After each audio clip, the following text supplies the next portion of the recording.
Bismillahirrahmanirrahim. Pada suatu hari Rasulullah SAW ditemui oleh malaikat Jibril. Rasul pun bertanya, "Ada apa wahai Jibril?"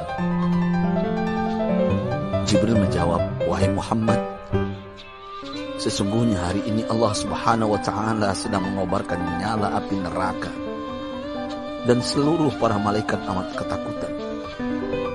Mereka tidak tahu harus bagaimana. Untung aku ingat," kata Jibril, "bahwa engkau Muhammad adalah sumber cinta dan sayang Allah Subhanahu wa Ta'ala kepada alam semesta. Dengan alasan itu aku kesini, bertabaruk mengambil berkah dengan cinta Allah kepada dirimu, ya Rasulullah, ya Muhammad." Rasulullah terdiam beberapa saat, kemudian bertanya lagi, "Wahai Jibril, ceritakan padaku bagaimana neraka itu sesungguhnya." Jibril menjawab, "Wahai Muhammad, neraka itu bagaikan lubang-lubang yang terdiri dari 7 tingkat. Jarak antara satu lubang dengan yang lain ialah perjalanan 70 tahun. Lubang paling bawah adalah lubang yang paling panas." Nabi SAW meneruskan pertanyaannya, "Lalu siapakah penghuni lubang-lubang neraka itu, wahai Jibril? Sampaikan kepadaku, Jibril." Jibril menjawab, "Lubang yang paling bawah diciptakan untuk orang-orang munafik. Lubang yang berikutnya untuk penyembah berhala, lalu untuk penyembah bintang dan matahari."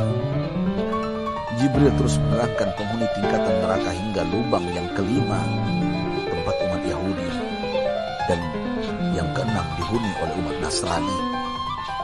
Setelah menjelaskan penghuni 6 tingkatan neraka, Jibril diam cukup lama.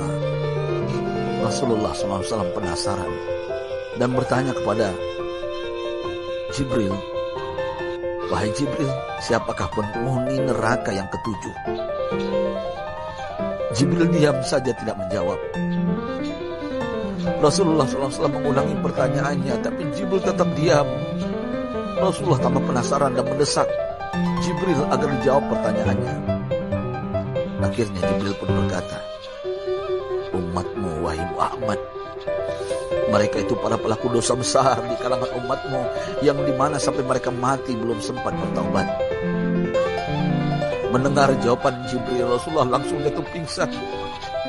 Jibril merangkulnya dan meletakkan tubuh baginda di atas pangkuannya. Tak berapa lama Rasulullah SAW sadar dan langsung menangis bersimbah air mata dengan terisak-isak. Rasulullah mempertegas pertanyaannya, "Wahai Jibril, apakah benar ada di antara umatku yang masuk neraka?" Jibril menjawab, "Benar, wahai Muhammad, pelaku dosa besar di antara umatmu yang belum bertaubat." Setelah itu Rasulullah menghadap kiblat dan sujud kepada Allah dalam isak tangisnya. Sesekali dengan suara pelan beliau membisikkan kata-kata, "Ummati ya Rabb, ummati, ummati, ummati."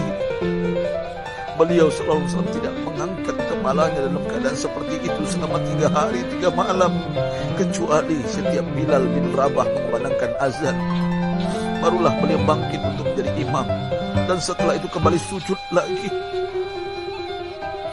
Pada hari ketiga Abu Bakar menyadari hal ini, beliau mengetuk pintu Rasulullah dan mengucapkan salam 3 kali, namun tidak terdengar jawaban. Abu Bakar sedih dan berseru di hadapan pintu Nabi besar Muhammad SAW, "Apakah ada jalan untuk masuk ke rumahmu ya Rasulullah?" Tetap tidak ada jawaban. Di jalan Abu Bakar bertemu sahabat Umar. "Mengapa engkau menangis, wahai Abu Bakar?" kata Umar. Abu Bakar menceritakan keadaan Rasulullah SAW. Maka Umar pun melangkah menuju rumah Rasulullah dan terjadilah hal yang sama. Umar pun pulang dan menangis. Di jalan Umar bertemu sahabat Salman Al-Farisi. Dengan terisak Umar bercerita kepada Salman hingga membuat dia amat sedih, namun tidak berani mengulangi hal yang sama. Salman melangkah menuju rumah Fatimah. radhiyallahu anha menceritakan hal itu. Setengah berlari Fatimah menuju rumah ayah tercinta dan mengetuk pintu sambil mengucapkan salam. Mendengar suara lembut putri tercinta, sejuklah dada Rasulullah. Beliau bangkit dari sujud dan membuka pintu.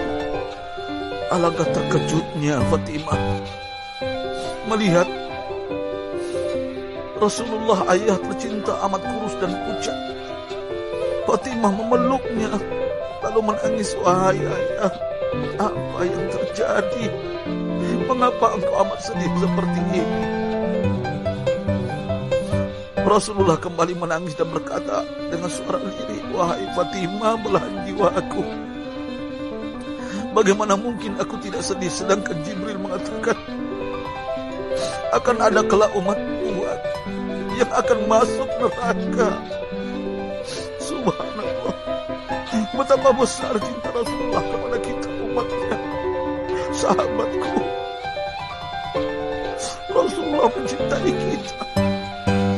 Antaman ma'aman ahbabta, engkau akan berkumpul dengan orang yang kau cintai. Mari kita mencintai baginda Nabi besar Muhammad SAW yang mencintai kita umatnya yang tidak rela kita masuk neraka.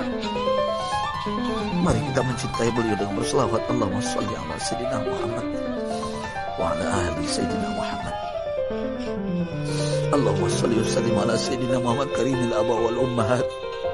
Allahumma sholli ala sayyidina Muhammad wa alihi wa sahbihi wa sallim. Sahabatku, sampaikan dan silakan share sahabatku di sosial media.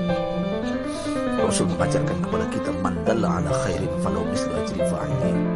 Siapa yang menunjukkan kepada kebaikan maka dia akan mendapatkan pahala seperti orang yang mengerjakannya.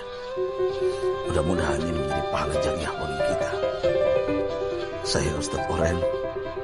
Assalamualaikum warahmatullahi wabarakatuh.